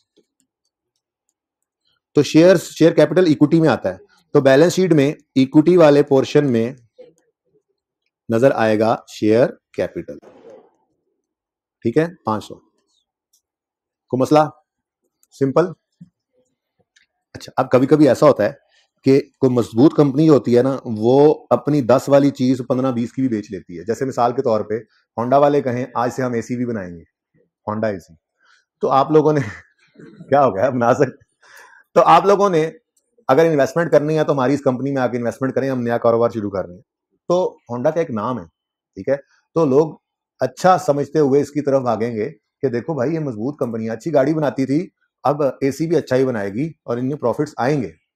लेकिन जब शेयर खरीदने पहुंचे तो 10 रुपए वाले शेयर के ऊपर लिखा हुआ था 15 रुपए, मतलब 10 शेयर के ऊपर 10 ही लिखा हुआ था, लेकिन वो बोल रहे थे 15 रुपए 15 रुपए 15 रुपए। उन्होंने कहा यार फेस वैल्यू 10 है, उन्होंने कहा नहीं लेने तो जाओ। तुम्हें पता है कि ये 10 का शेयर आज 15 का ले लोगे ना, तो अभी हफ्ते 10 दिन बाद ही बेचोगे तो ये 20 का बिकेगा। रखोगे तो कंपनी ने ग्रो करना है, डिविडेंड्स मिलेंगे। ऐसे नहीं, पैसे भी तुम्हारे सिक्योर है, सेव है, सिक्योर इन्वेस्टमेंट है, सिक्योर कंपनी है। तो हम तो भाई 10 वाली चीज 15 की, हिल स्टेशन पे जाओ 50 वाली बोतल 100 की मिल रही है, प्रीमियम। ये क्या है? प्रीमियम। तो 10 वाली चीज 15 की बेच दी, प्रीमियम। तो एट प्रीमियम भी इश्यूएंस हो सकती है, एट प्रीमियम। एग्जांपल बनाते हैं, अ स्ट्रॉन्ग कंपनी शेयर्स बराबर इश्यू करवाएंगे, ठीक है। A strong company issued 50 shares, कितने रुपए बोले? At rupees 15 each, at rupees 15 each. लेकिन फेस वैल्यू पाकिस्तान में 10 ही है, तो face value is rupees 10 each. बहुत सिंपल एग्जांपल, यानी ऐसी एग्जांपल्स हैं कि अगर मैं एक सिर्फ असूली बात जो भी बताने लगा हूं ये बता दूं ना, और ये आपको ऐसे तस्वीर खींच के घर भेज दूं कि देख लेना, तो आप लोगों को समझ आ जाएगा। इतनी आसान बात है, तो आसान बातों को आसान ही लिया करो, खाम में हर चीज में से मुश्किल ना तलाश किया करो, ठीक है। चले, अच्छा जी, अब ये स्ट्रॉन्ग कंपनी कितना कैश रिसीव करेगी? 50 शेयर इश्यू करेगी और हर शेयर के बदले में इनको आने हैं 15 रुपए, तो एक 750 कैश आ गया। लेकिन जो उसूली बात है जो अब सारी जिंदगी के लिए आपने याद रखनी है वो ये है कि शेयर कैपिटल के अकाउंट में सिर्फ फेस वैल्यू क्रेडिट हो सकती है, ना 1 रुपया कम ना ज्यादा। कम ज्यादा कहां, ज्यादा भी देख लेंगे, कम कहां जाता है अगले एग्जांपल में देख लेंगे, ठीक है। तो उसूली बात, जिंदगी भर याद रखने वाली बात, शेयर कैपिटल के अकाउंट में हमेशा फेस वैल्यू क्रेडिट होती है। इसका मतलब ये हुआ कि शेयर कैपिटल के अकाउंट में 50 शेयर जो आए हैं उनके सिर्फ 10 रुपए आप क्रेडिट कर सकते हैं, यानी शेयर कैपिटल 500 से ही क्रेडिट होगा। अब ये बाकी के 5 रुपए, ये प्रीमियम जो है, इसको किसी भी नाम से किसी भी अकाउंट में डाल देते हैं। अकाउंटेंट ने इसका नाम रख दिया शेयर इशू करने पर आने वाला प्रीमियम, तो इसको शेयर प्रीमियम कह देते हैं। 50 इंटू ₹5, कितना आ गया जी? 250, ठीक है। अब इस कंपनी की जो बैलेंस शीट होगी ना, वो बैलेंस शीट ही चीख चीख कर बता रही होगी कि ये कोई आम कंपनी नहीं है, ये बड़ी स्ट्रॉन्ग कंपनी। वाह, शेयर बन गया। आम कंपनी नहीं, स्ट्रॉन्ग कंपनी। स्ट्रॉन्ग नहीं कहना वरना शेयर नहीं बनेगा, ठीक है ना, वजन शेयर का आउट हो जाता है। आम कंपनी नहीं है, स्ट्रॉन्ग कंपनी बोलेंगे तो शेयर का वजन बाहर हो जाएगा, ठीक है। क्यों बोलना है? ये को आम कंपनी नहीं है, स्ट्रॉन्ग कंपनी है, अब बराबर हो गया, ठीक है। तो इक्विटी में शेयर कैपिटल नजर आएगा 500 का, और शेयर इक्विटी में बैलेंस शीट के मुंह के ऊपर ही लिखा हुआ है हमने कि ये देखो भाई, एक आम कंपनी नहीं है, स्ट्रॉन्ग कंपनी है, ठीक है। ओए वीडियो बनाता है बदतमीज आदमी। मैं इसीलिए तुम लोगों से मजाक नहीं करता, छोड़ दिया मैंने मजाक करना। जी बच्चों, चेक करें बैलेंस शीट चेक करें। ये होती है बैलेंस शीट, ये देखो इक्विटी के अंदर प्रीमियम, यानी 10 वाली चीज महंगी बेचने के काबिल थे ये लोग, ठीक है। एक मातड़ सी कंपनी भी मेरे वर्गी, एट डिस्काउंट भी उनको इशू करना पड़ा। क्या मतलब? उन्होंने कहा हम भी एसी बनाएंगे। हम सबका ऐसी आशा निकल गया, ये एसी बनाएंगे। उन्होंने कहा आए इन्वेस्टमेंट करें। हमने कहा जाओ यार काम करो। उन्होंने कहा यार एक काम करो, तुम ऐसा करो, ये 10 का शेयर है, 8 रुपए में ले लो यार, 2 रुपए डिस्काउंट देते हैं, ठीक है। बाहर बेचोगे, हम इंशाल्लाह ग्रो, दिन रात एक करेंगे, मेहनत करेंगे, इंशाल्लाह बहुत फायदा होगा तुम्हें इस 2 रुपए का जो आज सस्ता मिल रहा है। हाँ, वीक कंपनी, ये ऐसे लिखा नहीं था सवाल में, तो मैं आपको समझाने के लिए पहली बार है। A week company also issued 50 shares. ये तीनों ना हमसाए थे, कोई पार पे इशू कर रहा है, कोई प्रीमियम पे, कोई डिस्काउंट पे भी कर रहा है, ठीक है, हालात अपने अपने। A week company issued 50 shares at ₹8 each, लेकिन फेस वैल्यू इज ₹10 ईच। अब मेरे बच्चों इधर देखो, इन गरीबों के पास कैश कितना आएगा? 50 शेयर्स हैं और हर शेयर के बदले इनको 8 रुपए मिले हैं, तो 400 रुपए इनके पास आ गए। लेकिन उसूल शेयर कैपिटल के लिए आज भी वही है, शेयर कैपिटल के अकाउंट में तो फेस वैल्यू नहीं जाना है, कम भी नहीं, ज्यादा भी नहीं, कम भी नहीं, ठीक है ना। तो ₹10 यानी 500 क्रेडिट हो गया। अब ये जो 100 रुपया डेबिट हो रहा है, ये दरअसल आपको एक नुकसान हुआ है। आपने 10 वाली चीज 8 की बेची है ना, नुकसान हुआ है। अब ये नुकसान, डिस्काउंट एक एक्सपेंस है, लेकिन प्रॉफिट एंड लॉस में लेकर नहीं जाना। ये इशुएंस ऑफ इक्विटी की वजह से ये एक्सपेंस आया है, तो इसको इक्विटी में ही शो करना है। नाम इसका रखेंगे शेयर डिस्काउंट। क्या नाम रखेंगे जी? मैं एस डिस्काउंट लिख रहा हूं, ठीक है। अब इधर 50 इंटू 2 कर लो, आपकी मर्जी है, जगह कम है, मैं बैलेंसिंग लिख रहा हूं, आप लिख लेना। आप ये लिखना 50 इंटू रुपीज 2, 50 इंटू रुपीज 2। अब बैलेंस शीट में भी प्रेजेंटेशन देख लो, जो सवाल देने में उठ रहा है, उठने से पहले ही दब जाए। ये सवाल उठने से पहले ही दब जाना चाहिए कि इक्विटी में, ये बैलेंस शीट में कैसे नजर आएगा। ओहो, बैलेंस शीट में के एक्सट्रैक्ट्स हैं, इसमें आएगी इक्विटी, और इक्विटी में आएगा शेयर कैपिटल, हमेशा की तरह फेस वैल्यू शो करेगा, शेयर कैपिटल 500 पर, और ये शर्म की बात भी फेस पर ही, शेयर डिस्काउंट के नाम से 100 रुपया नेगेटिव। ये शर्म भी फिर छुपाई नहीं छुपेगी, तो सोच के डिस्काउंट पे इशू करना शेयर्स, ठीक है। ये यहीं पर नजर आते रहेंगे इक्विटी में, जो भी आपकी फाइनेंशियल स्टेटमेंट ओपन करेगा, बैलेंस शीट देखा गएगा। 100 वाली चीज 8 की बेची होगी इन्होंने, है मतलब सस्ता बेचा होगा इन्होंने, ये वही कंपनी होगी, तभी तो जब इन्होंने इशू शेयर किए होंगे तो डिस्काउंट पे किए होंगे। इक्विटी के अंदर ये शेयर डिस्काउंट, जैसे शेयर प्रीमियम नजर आ रहा है पॉजिटिव, ऐसे ही वो सर्टेन शो कर रहा है, ये कमजोरी शो। ये है जी इशुएंस ऑफ शेयर कैपिटल का कॉन्सेप्ट, सिंपल।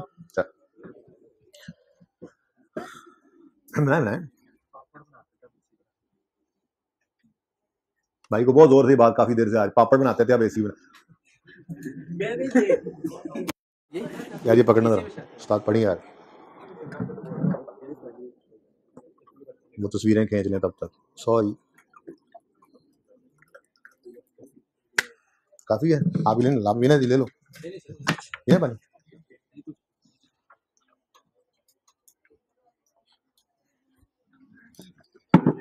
अगले 5 से 7 मिनट में डिविडेंड की डिस्कशन भी खत्म हो जाएगी, बहुत आसान है वो। इसी तरह से dividend means distribution of profits, ये तो पता है ना।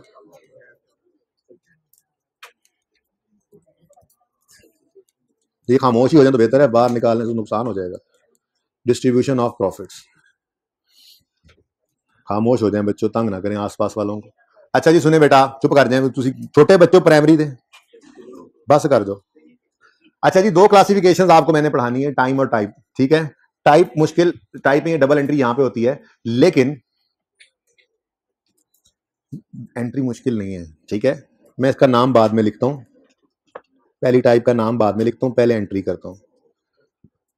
आपने नहीं साथ साथ नोट करना, आपने देखना आपको ये एंट्री आती है, आपको ये एंट्री आती है।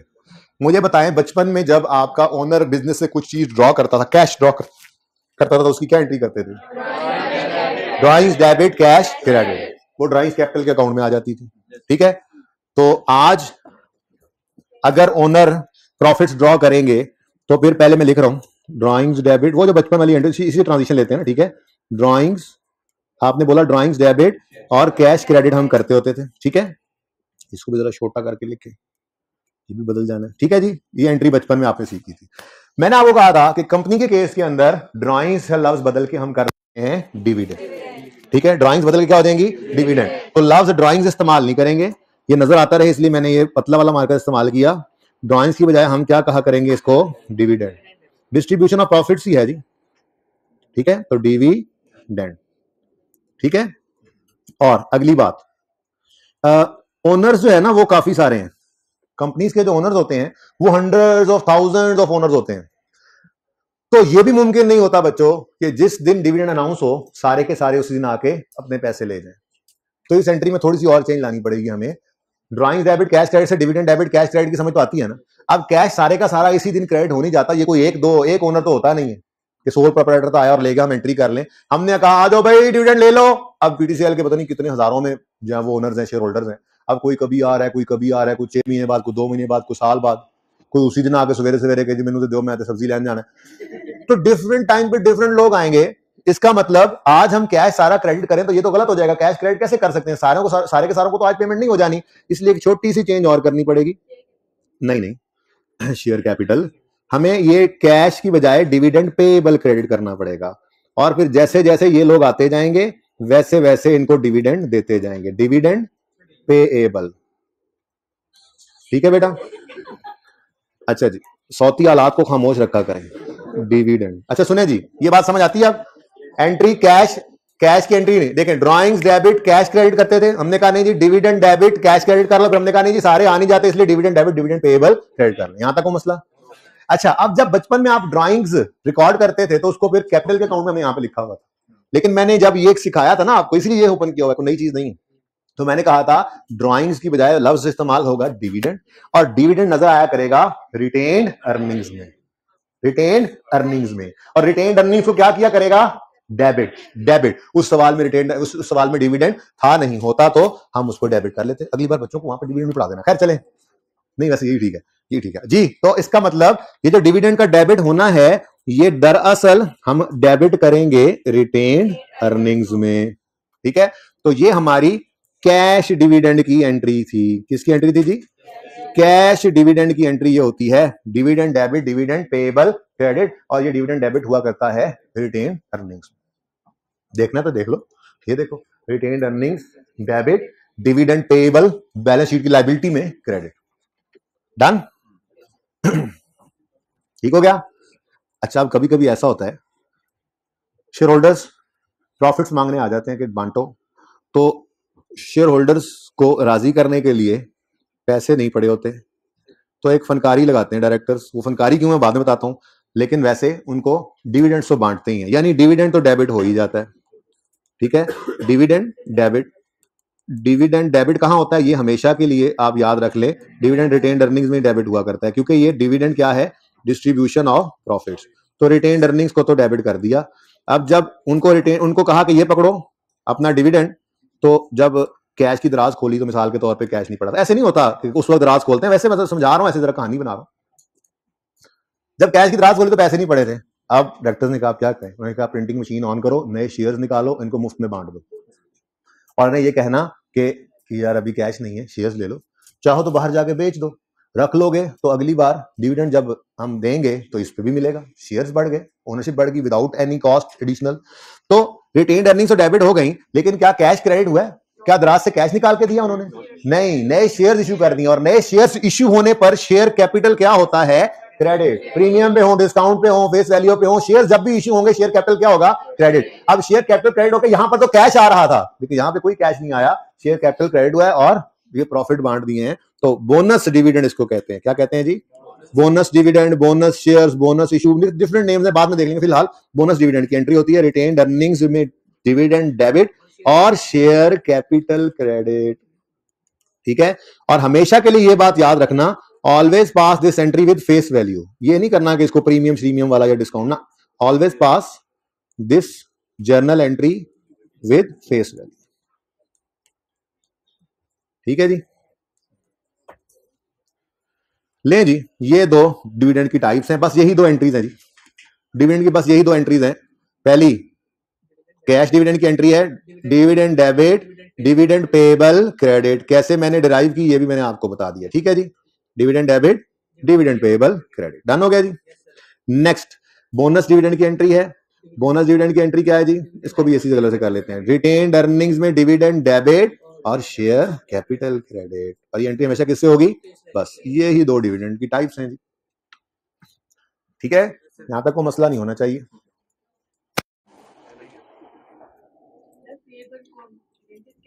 जी। नहीं जी, शेयर्स इशू किए हैं कोई, डिबेंचर इशू किए हैं कोई नहीं, प्रॉफिट्स बांटते हैं, सिंपल सिंपल पेएबल है। जलेबी वाला पेएबल क्यों है, डिबेंचर्स का नाम हमने सुना ही नहीं हुआ, वैसे आपने क्यों लिया, I don't know why, simple dividend payable है।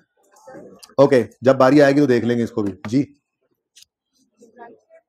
राइट शेयर्स की बात अभी नहीं हुई, पैसे आते हैं, कुछ कम आते हैं मार्केट प्राइस से, जब कल पढ़ाना है तो फर्क सामने आ जाएगा। यहाँ पे 1 रुपया नहीं आया, कैश डेबिट हो रहा है, मुफ्त में शेयर्स बांटे। ओके जी, नेक्स्ट थिंग इज टाइमिंग। ये टाइमिंग जो है ना बच्चों, ये सिर्फ इंपॉर्टेंट है इस हिसाब से कि किस साल की स्टेटमेंट ऑफ इक्विटी बना रहे हैं और उसमें कौन सी एंट्री होनी है, ठीक है ना। मिसाल के तौर पे मैं 20 में खड़ा हूं, तो मैं 20 के साल के अंदर कौन से डिविडेंड रिकॉर्ड कर सकता हूं और 21 के साल में कौन से करूंगा, ये देखना है। बेसिकली प्रॉफिट्स मैंने आपको पहले भी जिक्र किया था, रेक्टिफिकेशन का टॉपिक जब शुरू किया था ना, मैंने कहा था कि किसी भी साल की फाइनेंशियल स्टेटमेंट्स जो है, मिसाल के तौर पे 2020 की फाइनेंशियल स्टेटमेंट्स जो हैं वो 2020 31 दिसंबर को फाइनल नहीं हो जाती, उनको फाइनल करने में 2 से 3 महीने लग जाते हैं। अब अगर 2020 की फाइनेंशियल स्टेटमेंट्स के अंदर नजर आने वाला फाइनल प्रॉफिट देखकर हमने डिविडेंड्स बांटने हैं, तो उसके लिए हमें 2020 31 दिसंबर पे तो वो फाइनल प्रॉफिट अवेलेबल ही नहीं होगा। वो कब जाके फाइनल होगा? वो कहीं जाकर यहां फरवरी मार्च में फाइनल होगा, फरवरी मार्च में 2-3 महीने में। जब 20 का प्रॉफिट 21 में फाइनल होगा, तो फिर 20 के फाइनल उस प्रॉफिट की बेस पर डिविडेंड बांटा जाएगा। वो हमेशा 21 में आएगा, कभी 20 में हो ही नहीं सकता, क्योंकि 20 के प्रॉफिट्स 20 में फाइनल होते ही नहीं है। ठीक है, तो इसका मतलब final dividend, final dividend of 2020 जो है वो हमेशा कहां आया करेगा? इन 2021। इसका मतलब यह हुआ कि फिर 20 में कौन सा फाइनल आया करेगा? 19 का फाइनल। बस इतनी सी बात थी। फाइनल डिविडेंड ऑफ 19 हमेशा नजर आया करेगा आपको इन 2020। आगे चले जाओ, 21 का फाइनल डिविडेंड कब मिलेगा? 22 में। 22 का 23 में। जिस साल का फाइनल डिविडेंड उस साल में आ ही नहीं सकता, क्योंकि उस साल में उस साल के प्रॉफिट्स फाइनल होते ही नहीं। यहां तक को मसला। इसका मतलब टाइम के पॉइंट ऑफ व्यू से डिविडेंड की एक टाइप बनती है, कौन सी जी? Final dividend. ये इसके ऊपर कोई अगर अंग्रेजी लिखवानी है तो मैं बाद में लिखवाऊंगा, फिलहाल यही तस्वीर इसके नीचे आपने जो मैं बना रहा हूं ना, बस इसी को देख लेना है, ये सेल्फ एक्सप्लेनेटरी होगी। इसमें एंट्रीज तो होती नहीं है। फाइनल डिविडेंड है तो अगली बात फिर पूछेंगे, कैश है तो ये एंट्री, बोनस है तो ये एंट्री। सिंपल, ठीक है। सिर्फ टाइम का हिसाब देखना है कि किस साल के अंदर खड़े हैं, कौन सी फाइनेंशियल बना रहे हैं, कौन से डिविडेंड को रिकॉर्ड करना है। ठीक है। अच्छा, अगली बात मैं लिस्टेड कंपनी की एग्जांपल लेता हूं। लिस्टेड कंपनीज को हाफ ईयरली अकाउंट्स भी बनाने पड़ते हैं, आपको पता है। ठीक है। अब 2021 में मिसाल के तौर पे उन्होंने हाफ ईयरली अकाउंट्स, जिनको जो बड़ी तफसील से बनते भी नहीं है, थोड़ी तफसील से बनते हैं, और ऑडिटर भी उनको ऑडिट नहीं करता बल्कि रिव्यू करता है। खैर, वो तो आप ऑडिट में पढ़ेंगे। अगर 31 दिसंबर ईयर एंड है तो 1 जनवरी 21 में साल शुरू हुआ, 30 जून 21 पे 6 महीने एंड हुए। अब इसके अकाउंट्स भी बहुत तफसीली तो नहीं होते, लेकिन 1-2 महीने फिर भी इनको लग जाते हैं। अब जब 1-2 महीने बाद ये फाइनेंशियल स्टेटमेंट सामने आई, थोड़ा सा ऐसे कर लेता हूं जरा लिखने की जगह मिल जाए, तो शेयर होल्डर्स तो बैठे थे यूं करके, उन्होंने प्रॉफिट देखकर देखा, डायरेक्टर्स बड़ा प्रॉफिट है, बड़े प्रॉफिट 6 महीने में कमा लिए, पूरा साल हमें क्यों इंतजार कराते हो यार, थोड़ा सा इनमें से हमें डिविडेंड बांट दो। ठीक है।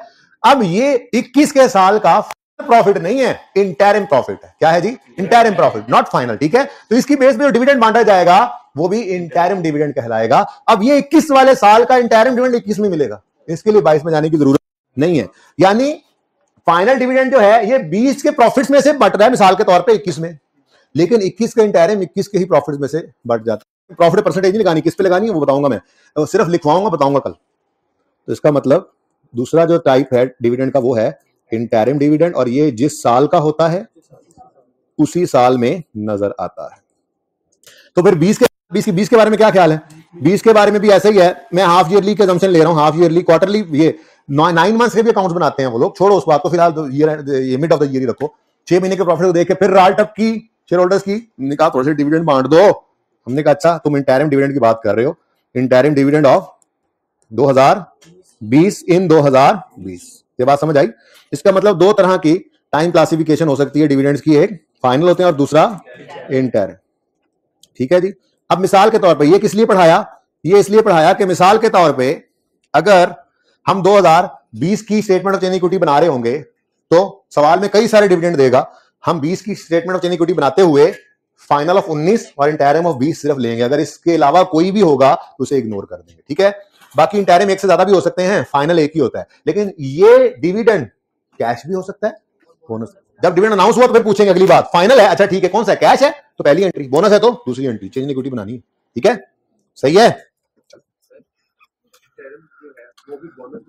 जी। बिल्कुल, मैंने यही अर्ज किया कि चाहे फाइनल है चाहे इंटरिम है, ये कैश भी हो सकता है, बोनस भी हो सकता है, कैश भी होता है, बोनस भी हो सकता है। ठीक है, वो एंट्री तो वहां पे सिखाई हुई है।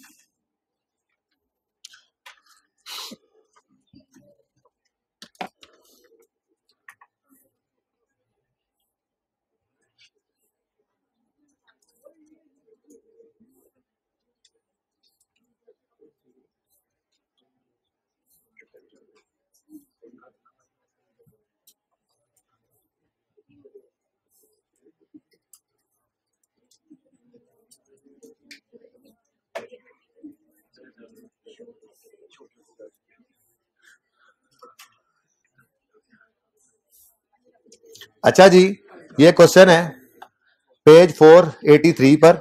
इसमें एडजस्टमेंट नंबर 6 और 7 उड़ा दें फिलहाल। इसमें राइट इशू है और आखिरी है तो आसान, लेकिन चूंकि पिछली क्लास में टाइम नहीं बचा था तो मैंने ये एडजस्टमेंट नहीं किया। तो आपके ना ये दो सवाल बन जाएंगे। एक होगा, आप जब आप हेडिंग बनाएंगे ना पहले सवाल की, तो आप हेडिंग बनाएंगे क्वेश्चन 1 विदाउट 6 7 और आप सवाल में सॉल्व करा दूंगा। फिर कल मैं आऊंगा, मैं 6 7 को गायब करूंगा और कल नए सिरे से फिर इसी सवाल को दोबारा करूंगा, रिवीजन भी होगी, ये दो एडजस्टमेंट भी आ जाएंगी। तो कल की हेडिंग आप बनाएंगे क्वेश्चन 1 इंक्लूडिंग 6 7। ठीक है। अच्छा बच्चों, इधर देखो, ये देखो, लेजर से स्टेटमेंट फॉर्म में आना, स्टेटमेंट फॉर्म से लेजर में जाना, ये आपको मैंने थोड़ा सा जिक्र किया था। ऐसे ही है, जो लेजर बनाया जाता है, यहां पे लेजर नहीं बनाए, statement of change in equity, नाम से देख लो स्टेटमेंट। इसके अंदर जो इक्विटी आइटम्स थे ना, उनकी हमने स्टेटमेंट बना देनी है, कॉलम्स बना देने। जैसे शेयर कैपिटल है, उसमें आएगा, ये तो शेयर तो कैपिटल है, ये शेयर कैपिटल का कॉलम अपना बनेगा। ये दो कॉलम्स ही आज बनने, छोटा सा सवाल है आज के सवाल में। तो शेयर कैपिटल कॉलम बनेगा, उसमें opening plus cash fresh capital, closing retain earnings बनेगा, ओपनिंग प्रॉफिट्स ऐड होंगे, डिविडेंड्स माइनस होंगे, आपने देखा था डिविडेंड डेबिट हो रहे होते हैं। ठीक है। और क्लोजिंग, यही statement of changes in equity. ठीक है। अब पहली स्टेटमेंट इन इक्विटी बनने लगी जिंदगी की, कंपनी का नाम और क्लोज आओ, मैंने सवाल के सामने। टैक्स स्टार्टेड बिजनेस इन जनवरी 17, लेकिन मसला यह है कि चेंज इन इक्विटी बनानी है 31 दिसंबर 18 की। ठीक है। तो ओपनिंग बैलेंसेस मैं लिख रहा हूं, ये कैसे निकलेंगे ये कल यहां से बताऊंगा। ये डिब्बा लगा रहा हूं ना, इसमें ना मैं छोटी सी एक statement of change in equity ना आपके लिए घर से बना के ले आऊंगा 17 की, जो रिक्वायर्ड नहीं है। ठीक है ना, वैसे तो आप घर पे बना भी सकते हैं। उसमें आप ओपनिंग 0 कर लेना, ओके, सही है ना। तो 17 की चेंज इन इक्विटी आपका होमवर्क है। ठीक है। मैं यहां पर सिर्फ इस डिब्बे से जो बनना है ना वो लिखने लगा हूं।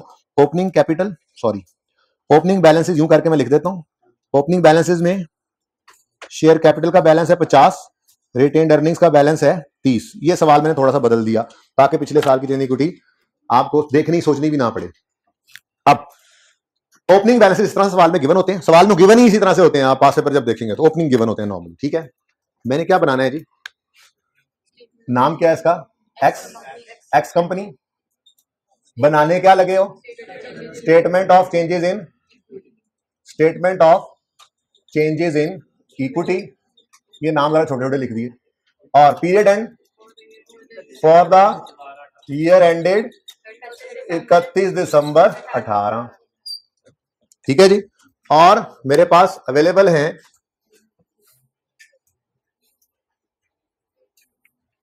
दो ही सिर्फ चीजें, तीसरी मैंने आने ही नहीं दी सवाल के अंदर, वो उड़ा दी है नीचे से चीजें। ठीक है ना।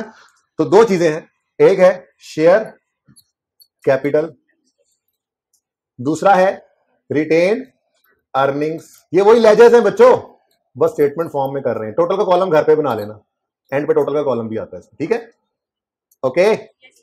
अब 31 दिसंबर 18 की चेंज इन इक्विटी बनानी है, तो फिर सबसे पहले ओपनिंग ब्रॉड डाउन जो आते हैं, ये किस दिन का होगा, यकम जनवरी 18 पे। और ये सवाल में आपको गिवन है। ओपनिंग बैलेंसेस ये हैं एज ऑन यकम जनवरी 18। डन। सवाल में पिछले ये डिब्बा पड़ेंगे ना घर जाके, 17 की चेन इक्विटी बनाना, ओपनिंग 0 होंगे और ये आ जाएंगे। मैं 18 की बनवा रहा हूं मुश्किल वाली। ठीक है। तो ओपनिंग बैलेंसेस कितने आ गए जी, 50 और 30। डन, सही है। चलो अब प्रॉफिट आफ्टर टैक्स 17 का तो निकल गया ना, 2018 कितना है 45। प्रॉफिट कहां जाता है, रिटेन्ड अर्निंग्स को बढ़ाता है कम करता है। तो इसका मतलब यहां पे आके लिखूंगा प्रॉफिट ऑफ 2018 कितना है 45, पॉजिटिव रिटेन्ड अर्निंग्स को बढ़ा दिया। वही काम हो रहा है, opening plus profit, opening plus profit. ये दूसरा साल ओपनिंग बढ़ा है प्लस प्रॉफिट बढ़ रहा है, डिविडेंड माइनस होगा। ठीक है, सिर्फ वही काम है। अच्छा, उसके बाद क्या हुआ जी, इन मार्च 18 के साल में खड़े हैं, फाइनल डिविडेंड 17। इग्नोर करो, 17 का डिविडेंड यहां कैसे आ सकता है, फाइनल डिविडेंड ऑफ 17 है, ये तो आएगा ही 18 में। है कौन, cash. Final dividend of 17, final dividend of, confidence से लिखो 18 में 17 का फाइनल डिविडेंड आता है, यहीं पे 17 में तो आ नहीं सकता। ठीक है कौन सा, कैश। कितने परसेंट है। अच्छा, अब आपका दिल क्या कर रहा है कि हम 45 पे रेट लगाएं, ठीक है, लेकिन लगाएंगे 50। बताऊंगा मैं कल। पिछली क्लास में ना मैंने यहां पे एक रूल लिखा था, मेरे टीए ने वो भी मिटा दिया। खैर मैं दोबारा लिखता हूं, ये रूल है, कल इसको बताऊंगा क्या वजह होती है। Dividend percentage is always applied, हमेशा कोई एक्सेप्शन नहीं है, always applied on latest share capital balance. Latest share capital balance. बच्चों इसकी वजह क्या है? बहुत आसान वजह है, लेकिन इतना टाइम भी नहीं है मेरे पास इस वक्त कि मैं उस तरफ डाइवर्ट कर सकूं। वजह बताते हुए 1 मिनट जाया होना है सिर्फ, लेकिन कल करेंगे। फिलहाल याद करें, कल वजह बताऊंगा, लॉजिक कॉन्सेप्ट कल आएगा, ठीक है। डिविडेंड की परसेंटेज हमेशा किस पे लगाओगे? शेयर कैपिटल के लेटेस्ट बैलेंस पे। बस दिल कर रहा था प्रॉफिट में से बांटने हैं, नहीं, लेकिन क्यों कैपिटल में परसेंटेज अप्लाई करते हैं, वजह कल। ओके, फिलहाल सिर्फ याद करो जी। बेटा मैंने कहा वजह कल, आप आज बता रहे हैं। मैंने कहा बस याद रखें, फिलहाल पर्चे के लिए याद तो कर लेना। डिविडेंड इतनी देर में बता सकता था, लेकिन क्यों नहीं बता रहा, आज इतनी बताना है, ठीक है। तो डिविडेंड की परसेंटेज हमेशा कैपिटल के बैलेंस पे, क्यों, वजह कल जी। तो 50 इंटू 15, एंट्री बोलो, dividend debit, dividend payable credit. Dividend debit होगा रिटेन्ड अर्निंग्स में, डेबिट मतलब इस सारी चीजों की नेचर क्रेडिट है, डेबिट मतलब कम। अब एंट्री होने लगी है, देखना जरा, डिविडेंड डेबिट और डिविडेंड पेबल बैलेंस शीट में क्रेडिट। दूसरी तरफ ये चेंज इन इक्विटी है, यहां पे इसने नहीं आना, सिर्फ एक इंपैक्ट आया जी। बोलो 7.5, लो भाई, डिविडेंड डेबिट रिटेन्ड अर्निंग्स में और डिविडेंड पेबल लायबिलिटीज में क्रेडिट, डन।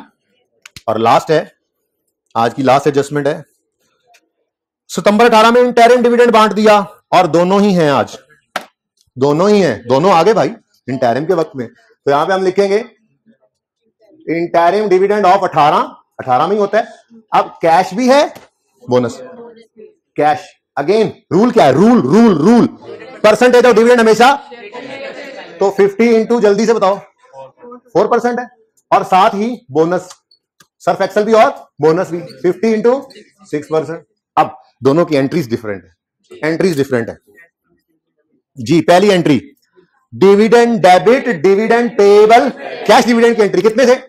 2 से, डिविडेंड पेबल दिमाग में क्रेडिट। दूसरी एंट्री डिविडेंड तो रिटेन्ड अर्निंग्स में डेबिट ही होना है, लेकिन क्रेडिट क्या होगा? ये bonus shares. Statement of equity के फेस पर दोनों डेबिट क्रेडिट नजर आते हैं, कैश डिविडेंड के दोनों नजर नहीं आते, क्योंकि ये विद इन इक्विटी मूवमेंट है, टेम्परेरी। जो डिस्ट्रीब्यूटेबल प्रॉफिट है वो निकाल के ना ऐसा बना लिया कि आप वो कभी भी नहीं ले सकते। खैर छोड़े, कल बात करेंगे। एंट्री बोले, एंट्री बोले, retained earnings debit, dividend payable credit. ये रिटेन्ड अर्निंग्स कम हो गई और सॉरी शेयर कैपिटल बढ़ गया, sorry retained earnings debit, share capital credit, ठीक है। कितनी अमाउंट?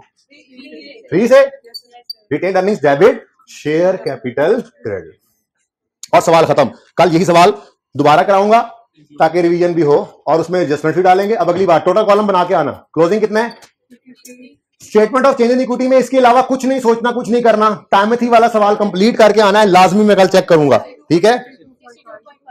ओके बच्चों, इसको सिर्फ इतना ही करना है जितना आपको मैंने करवाया है। कल बाकी कॉन्सेप्ट इसके पूरे हो जाएंगे इंशाल्लाह। ये ऐसा ही है, आसान सा टॉपिक, ठीक है। लेकिन कल यही सवाल दोबारा शुरू करेंगे। टाइमथी वाला सवाल कंप्लीट कीजिएगा, जिंदगी रही तो कल होगी मुलाकात। अल्लाह हाफिज।